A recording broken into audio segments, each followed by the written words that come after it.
Hi everyone, I'm Mickey and I'm not your mama's minister. So today I'm going to be giving my opinion on the film The Craft. Now when this film came out in 1996, I don't know what the fuck was going on in the air, but it wasn't love. It was some sort of obsession with witches, witchcraft, Wicca, and anything else that looked good in the color black.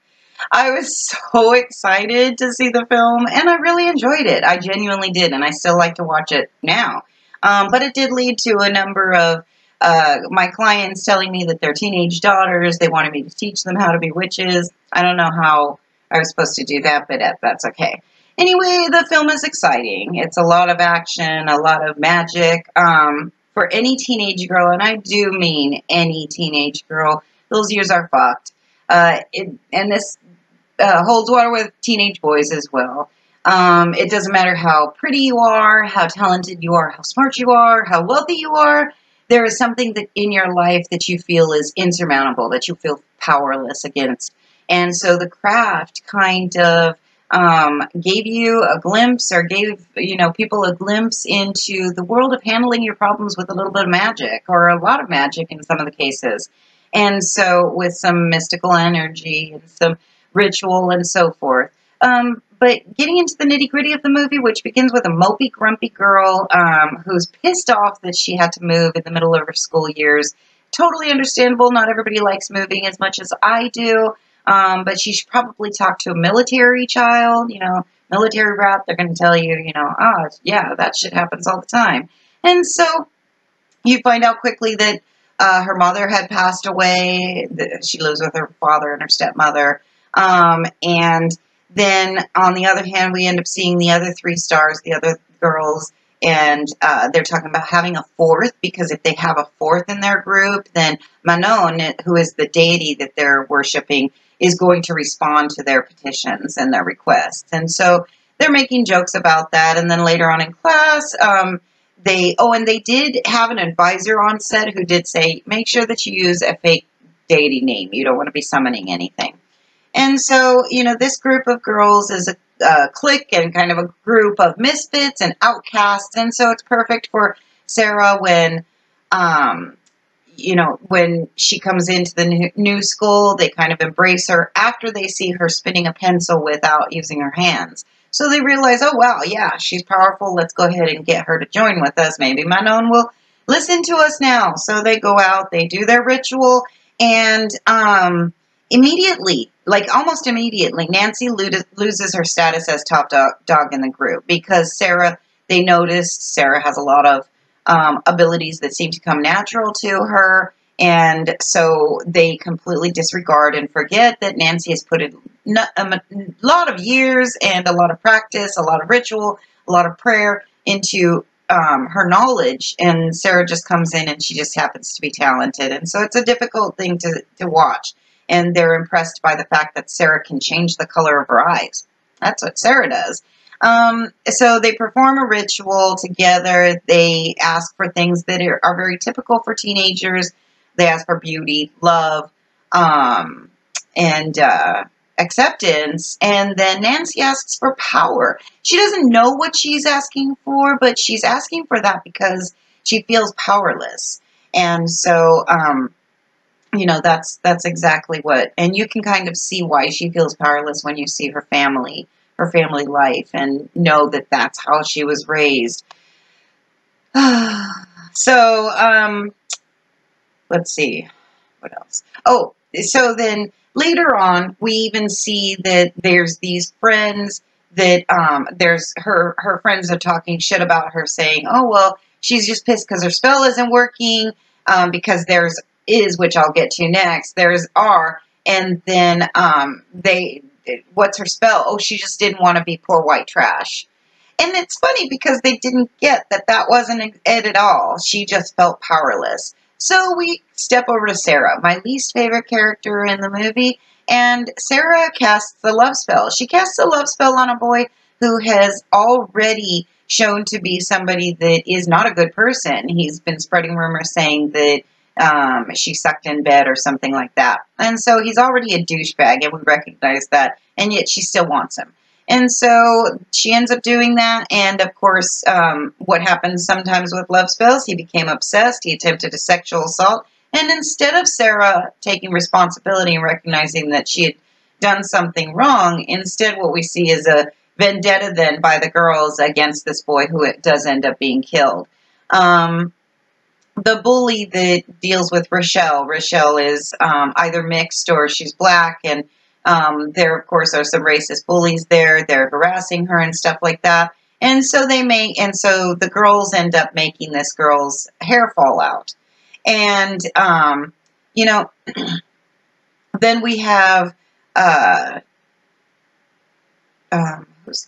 Bonnie. And Bonnie has a birth defect that has some scarring on areas of her body that aren't really visible when wearing clothes. And so, so she's seeking external beauty. She wants to be beautiful. She doesn't want to be crawling in like this. And so, those are some of the issues that I have. And the reason that I have those issues is because even though they're making fun of Nancy's desire for power, which of course is a desire to not feel powerless anymore. So even though they have those issues, we have Bonnie who turns around and doesn't even give the bully an opportunity to redeem herself. She doesn't go up to her. They're more than happy to brag to the bus driver, "We are the weirdos, mister," when all he's doing is, being a nice old guy. But then we've got the bully, and Rochelle and the other three don't give the bully an opportunity by going up to her and saying, "Listen, bitch, you picked on the wrong person. You want this to stop? You need to be a better person." Because you know what? We say things like that to people. Whether we are doing it in a public curse or whether we are just giving it in a warning. Look, you're pushing me to the point that I'm going to do something, and I'm going to do something that I can't be sued for. And so, because that is part of being a mystical practitioner, regardless of what your path is, that there's something that you can do and nobody will ever know. And so they didn't give her the opportunity to be a better person. Wow, maybe this is happening to you because you pissed off the wrong person, or because you bullied the wrong person, because you were mean to the wrong person. And so we have that sort of thing. And then we have, now, did the racist bully deserve to have her hair fall out? Most definitely. I think it's a wonderful punishment. But on the other hand, especially since she was talking about Rochelle's hair looking like pubes. And so, yes, I absolutely think that that's a righteous curse. But they didn't even give her an opportunity to be a better person. And so the next thing, of course, is then we've got... and then Bonnie's treatment works I'm assuming with the help of the magic, and then she turns into a total raging cunt asshole, somebody that I don't think I would even want to talk to. She was talking about beauty on the outside as well as on the inside. Well, she fucking forgot something, because there was no beauty on the inside. And so there's that. And then we have stupid Sarah, as I like to call her, who understands that this boy is not a good boy. He is not somebody that is going to be a good father or a good husband or a good son-in-law or anything like that. And she's just like, "Oh, but I want him. I want him. I want him. You can't tell me no." So then we have... and then when all of this happens, Sarah never has the understanding that she's the one that caused some of these issues. She is the one that, with her spell, ended up having this happen. So then we move on down the road. Nancy kills her stepfather because he was inappropriate with her, although it was more of an accident. She still doesn't feel better. Nancy kills the boy. She doesn't feel better. Nancy and her mother move into a condo. She doesn't feel better. They inherit money from the stepfather. She doesn't feel better. And so there are a couple things that I really hated about this movie. And like I said, I enjoy watching it. It's fun. But there are a couple things. One is the shopkeeper. Okay, listen, dude. I don't fucking care what kind of business you run. Nobody can afford, no independent business owner can afford to take the losses in theft.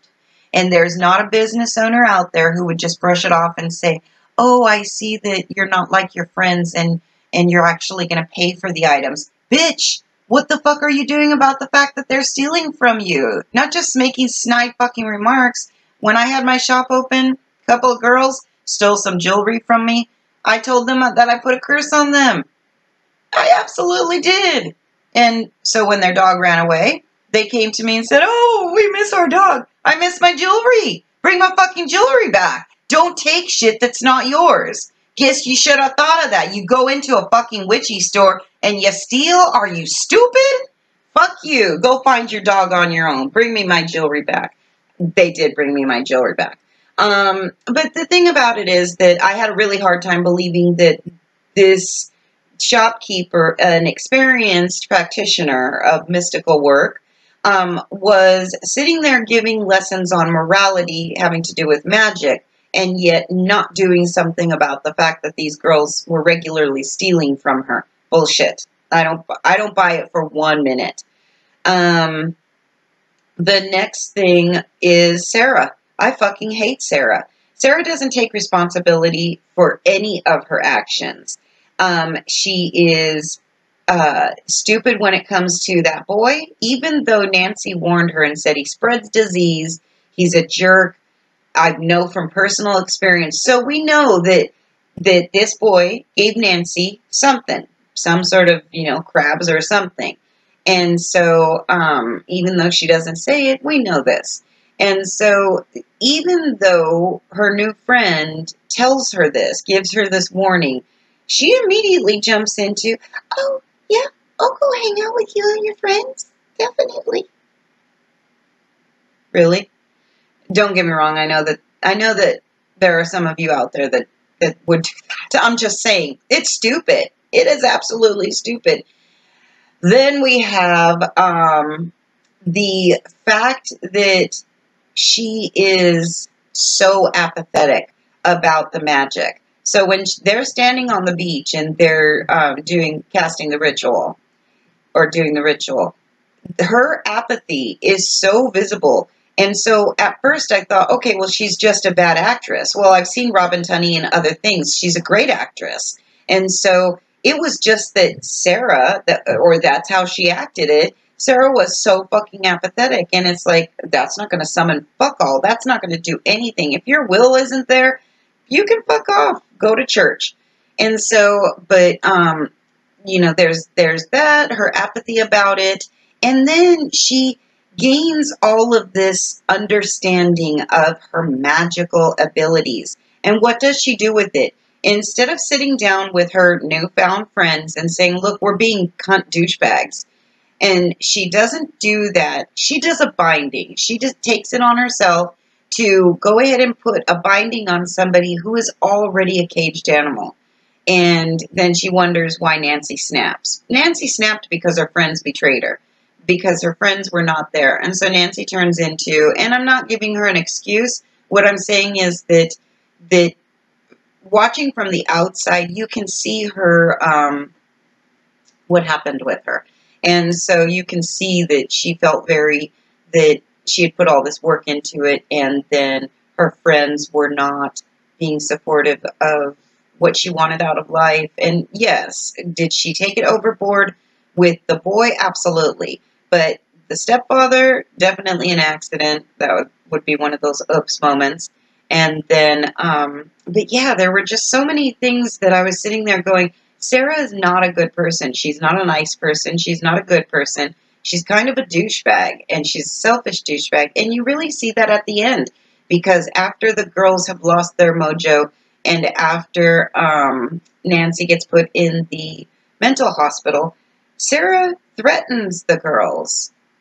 She threatens them. And so it's super interesting to see that. And she shows them, I still have the magic. She could have just left it at, oh yeah, we all lost our magic. She didn't want to do that. She wanted to say, I can fuck you up. And don't get me wrong. I understand. I totally understand the desire to make it clear to everybody around you, I can fuck shit up for you. But at that point, you have caused so much destruction, and for you then to threaten these two girls that don't have any abilities anymore. And